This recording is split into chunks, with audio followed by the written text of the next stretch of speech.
Okay, so in this video, we're going to have a look at the multiple choice section of the topic test, the measurement topic test that we did in class. So question 1, for the rectangular prism with dimensions as shown, the exact length. When it says exact, it means we want to leave it in third form, so underneath the square root sign. So the exact length of BH is, in order to work this one out,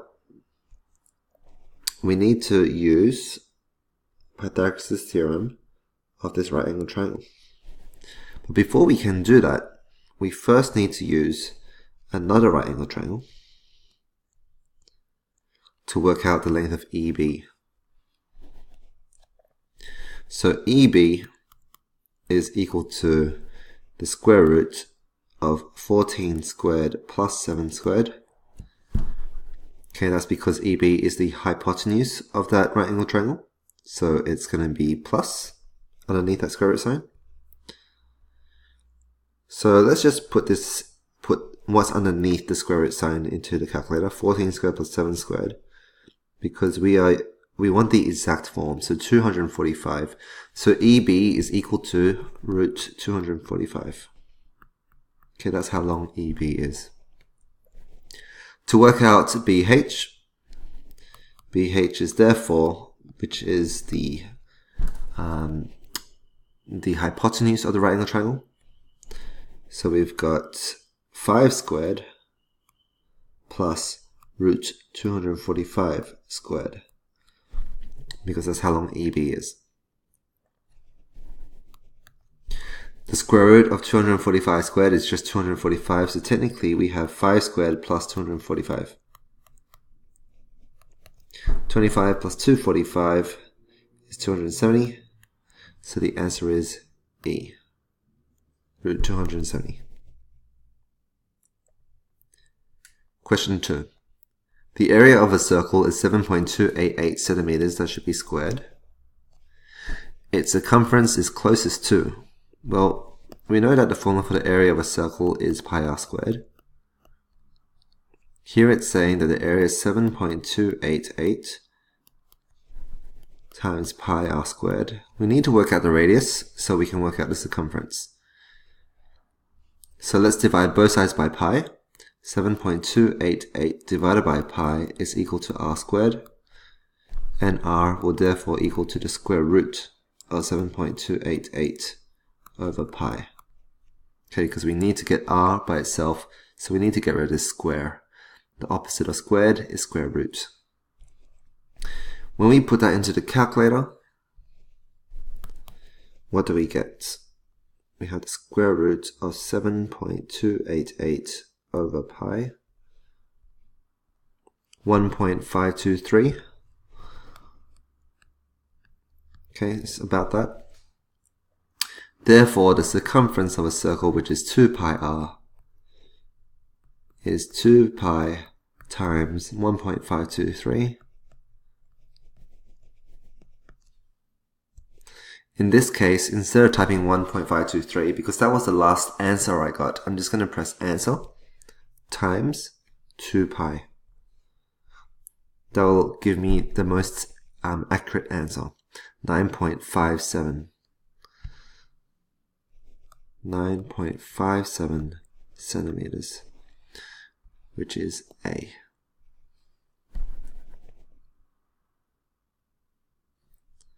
Question 3. What is the volume of the rectangular prism below? Volume is equal to AH, the area of the base, times the perpendicular height of the solid. The base is a rectangle, and the area of that rectangle is 6 times 3. The perpendicular height of the solid is 4. So 6 times 3 times 4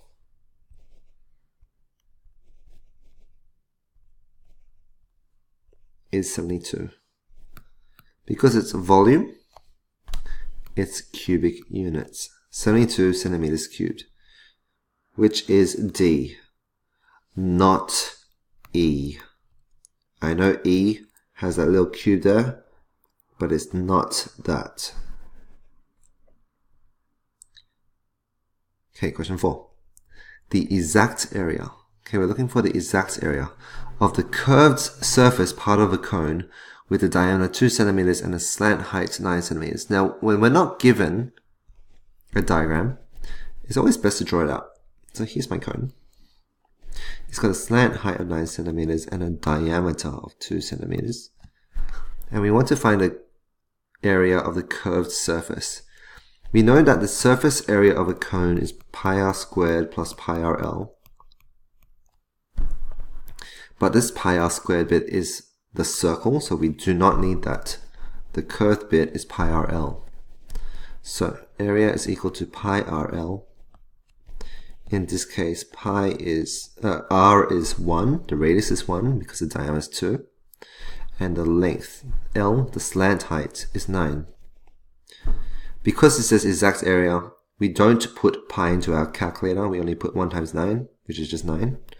So the answer is 9 pi centimeters squared, which here is E. Let me just get rid of that. E. Question 5. A sphere has a volume equal to its surface area in value. The radius of the sphere is... Okay, so the surface area of a sphere is given by the formula A. Surface area is equal to 4 pi r squared. Its volume is given by the formula 4 over 3 pi r cubed. So we want to work out the radius of the sphere. We know that the surface area is equal to the volume. Okay. Now, what can we cancel out? They both have a pi, so we can cancel out the pi's. They both have r squared, so we can cancel out r squared. That leaves us 1r on the right.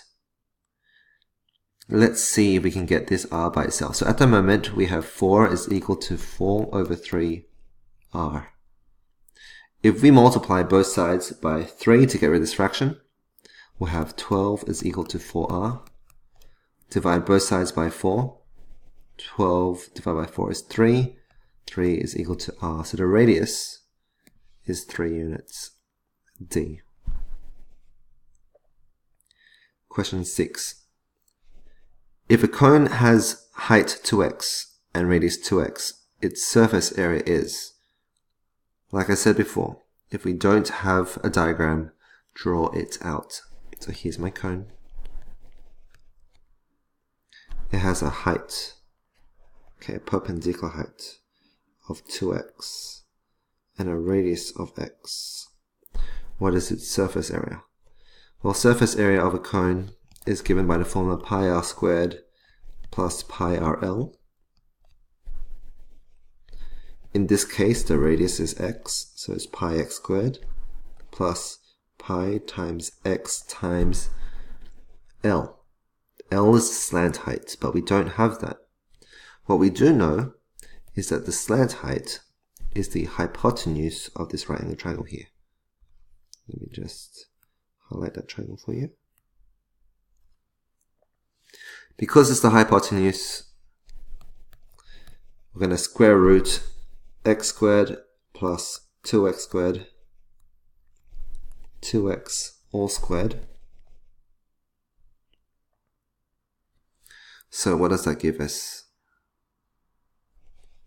That gives us pi x squared plus pi x times x squared plus 4x squared is 5x squared. We can square root that x squared.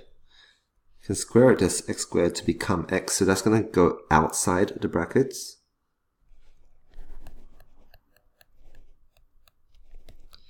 Pi x times x root 5. So that x squared, when we square rooted it, becomes just a normal x. So that comes outside. So we have pi x squared plus this becomes pi x squared again. Pi x squared plus pi x squared root 5. It doesn't seem like that answer is there. A, B, C, D, or E. So let's say we can factorize this. What do they both have in common? Both terms have pi x squared. So I'm going to factorize out of pi x squared. That leaves me a 1 here, because 1 times pi x squared equals pi x squared, plus root 5. Is that an answer here? Yes, it is. It is A. And that's it for this video.